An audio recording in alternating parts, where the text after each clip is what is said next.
Alright, sa tayo nagbabalik muli mga kababayan. Ay so maraming salamat po muli muna sa lahat ng mga patuloy na nakasuporta po dito sa ating channel sa Luzon, Visayas at Mindanao. At ito po muli ang inyong Kuya Mobs dito sa Mobs TV. Alright, sa tayo nagbabalik mga kababayan, no? At ngayon, alamin natin, no? Ano ba itong pinakamalaking kasalanan neto ni Cory Aquino dito sa sambayan ng Pilipino, mga kababayan, no? Dahil dito sa video na mapapanood ninyo ngayon, ay makikita ninyo at malalaman ninyo, no, na sana noon pa lang pala, wala na tayo halos utang. No? Hindi ko masasabing wala na tayong utang. No? Pwede kong sabihin na wala na pala tayo halos utang, no, sa ibang bansa at baka maganda na ang kabuhayan o buhay ng Pilipino ngayong panahon na to kung hindi po ito ginawa ni Cory Aquino nung panahon na yon. Well, ano po yung kasalanan na yan ni Cory Aquino sa sambayan ng Pilipino? Yan po ang ating aalamin mula po dito sa Kwentong Kaalaman Channel, mga kapatid, mga babayan. Don't forget to subscribe po dyan sa channel na yan at puntahan nyo po. Marami din po mga video po kayo na mapapanood po dyan, no? At marami kayong malalaman. Alright, so masyado na tayong mahaba. Don't forget to subscribe, like, at share. Ito pong ating video, no? Alright, let's go. Tirayan na natin to.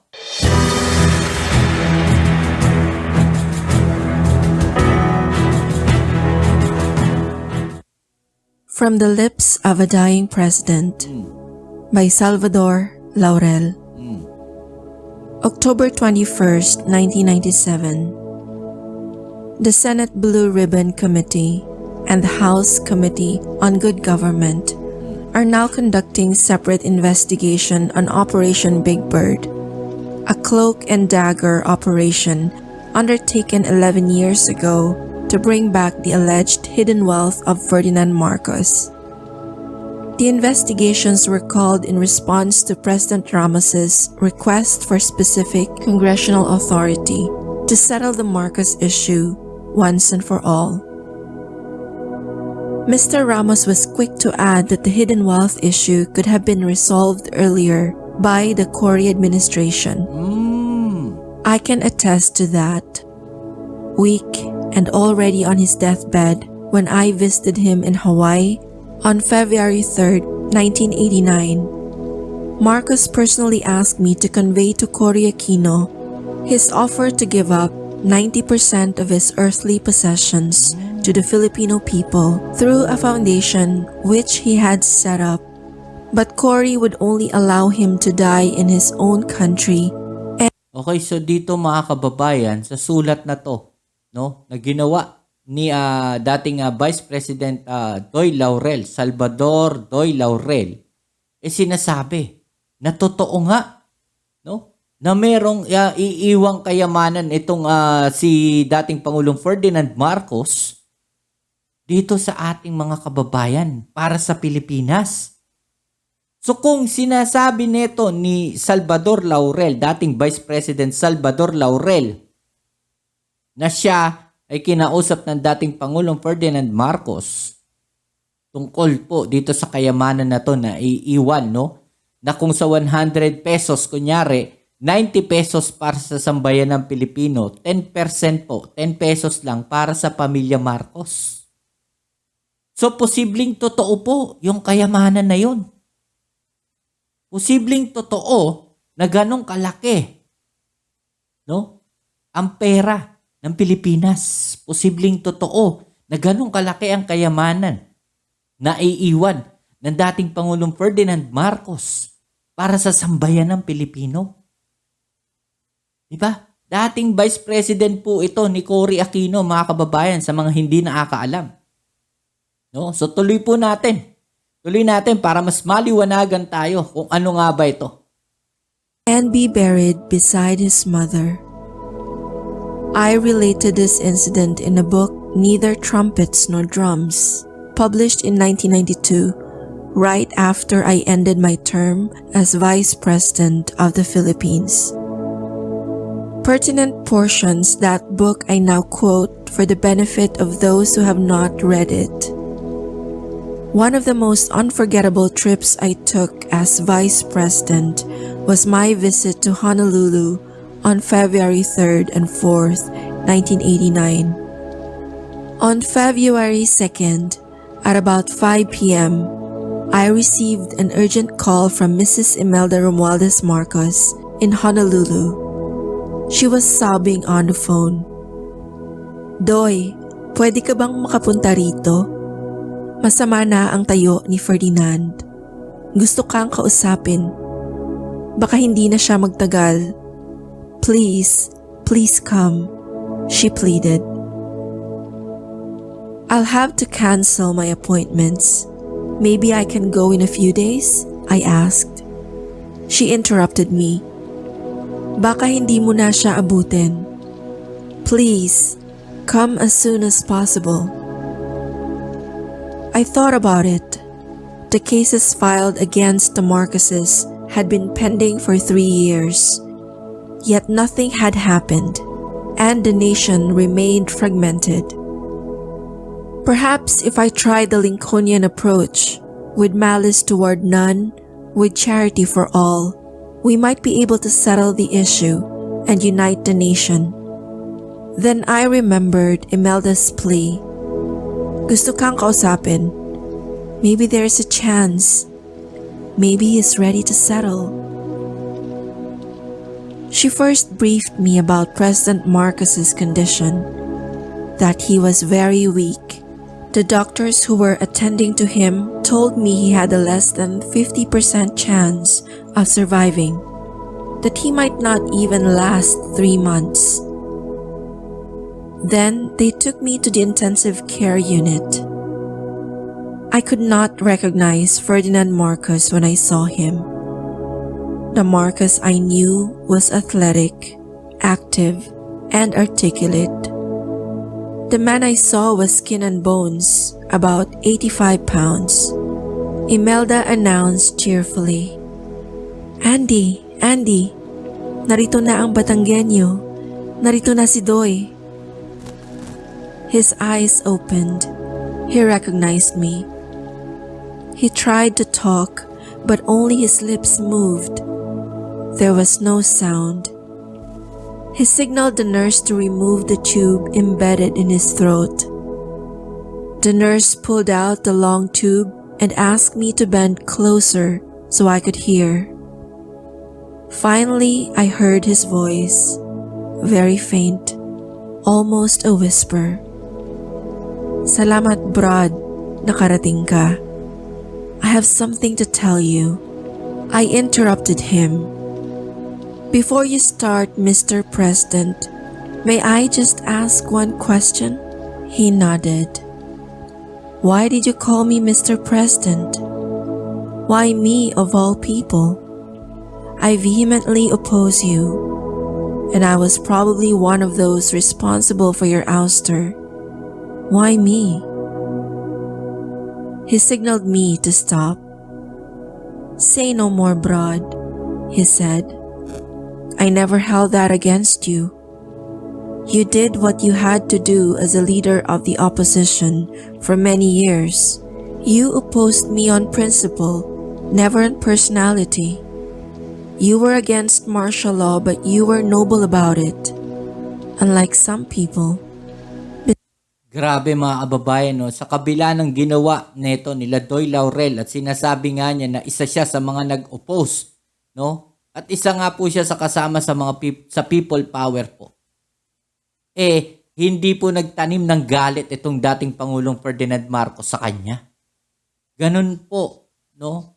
Ang pagkatao ng dating Pangulong Ferdinand Marcos taliwas sa mga sinasabi netong kanyang mga kalaban.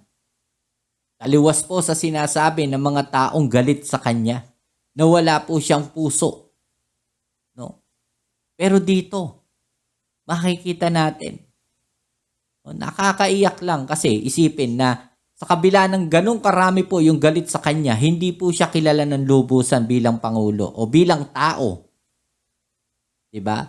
Hindi po siya mapagtanim ng galit sa kanyang kapwa. Kahit na may ginawang hindi maganda sa kanya, naging dahilan na kanilang pagpunta sa Hawaii. No? Hindi siya nagtanim ng galit sa mga tao na to. Hindi kagaya nitong ibang mga tao, no, na sobrang galit na galit sa mga Marcos. Ay, tutuloy natin. Besides, I cannot forget your father. I owe him my life, not once, but thrice. Let me talk now. I have very little time. Please tell Mrs. Aquino to stop sending me her relatives. They are proposing and asking so many things. All I want is to die in my country. I will run over 90% of all my worldly possessions to our conversation to our people. I ask only 10% for my family. Just let me die in my own country. I want to be buried beside my mother. His breathing had become more labored. The nurse stopped our conversation. He has to rest now, she said. Before leaving, I told him, Mr. President, I do not know if Mrs. Aquino will listen to me, but I will try. I hurried back to Manila to transmit Marcos's message to President Aquino. I asked for an appointment, but Cory would not see me. Here I was, her own vice president, asking only for 3 minutes of her time to convey an important message from her predecessor, and she would not see me.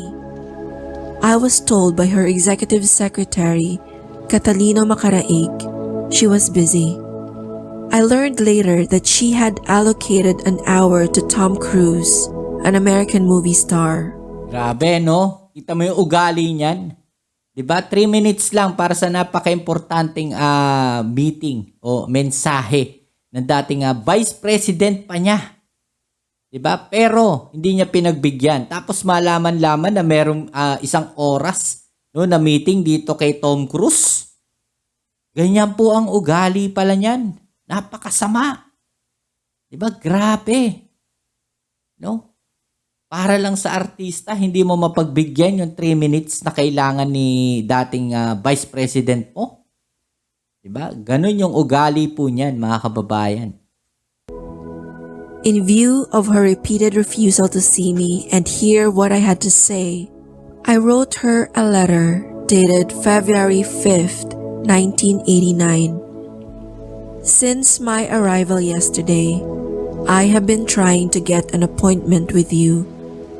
I hope you will find time to listen to the highly confidential message of Mr. Marcos.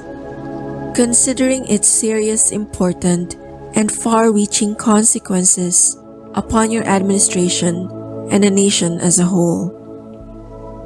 The next day, Cory replied, As to the highly confidential message from former President Ferdinand E. Marcos, I feel that, in light of your representation of its serious, important, and far-reaching consequences upon your or my administration and the nation as a whole, such message should be disclosed to the public rather than kept confidential.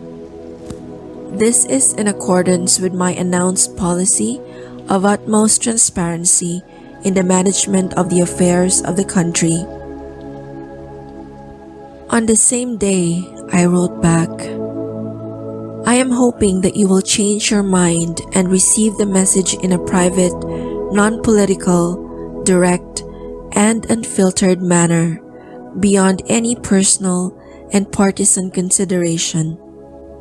As to your published suggestion that I share with the public the highly confidential information, I am afraid I am not yet at liberty to do so, considering that the message was entrusted to me in confidence to be delivered to you personally. Only you and former President Marcos can declassify or disclose this message. Let us give national reconciliation and national stability every chance to succeed for the sake of our fragmented people. I never received any further reply from Cory. Cory's refusal to receive Marcos's message was perhaps her biggest mistake. Had she studied it carefully, she could have settled the Marcus wealth issue 8 years ago. Wow. Perhaps we could have paid off our foreign debt. Alright, so yan mga kababayan, no? Dito sinasabi nga na baka kung pinagbigyan o nakinig itong si dating Cory Aquino, no? Baka wala na pong utang, no? Baka nabayaran na po yung pagkakautang ng Pilipinas sa ibang bansa. Diba? Kung nakinig lamang daw itong si Cory Aquino sa kanya, doon sa mensahe po na gusto iparating ng dating Pangulong Ferdinand Marcos. Kayo na ang sumagot mga kababayan, bakit hindi niya pinayagang mangyari yun? No? Bakit hindi niya pinakinggan yung mensahe na yon? Galing po, no? Dito kay dating Pangulong Ferdinand Marcos na dinala ng kanyang Vice Presidente. Diba? Kayo na ang sumagot niyan mga kababayan. Right? So yan, muli ako'y nagpapasalamat sa lahat ng mga patuloy na nakasuporta po dito sa ating channel. Don't forget to subscribe po, no? Kwentong Kaalaman, mga kababayan. At don't forget to subscribe din po dito sa ating channel, Mobs TV. Like, share, at comment po dyan sa comment section. And click yung notification bell para updated kayo palagi sa mga latest video uploads po natin. Alright? Kita-kits po tayo sa ating next video. Ito po muli ang inyong Kuya Mobs. It's a Mobs TV. Peace. I'm out.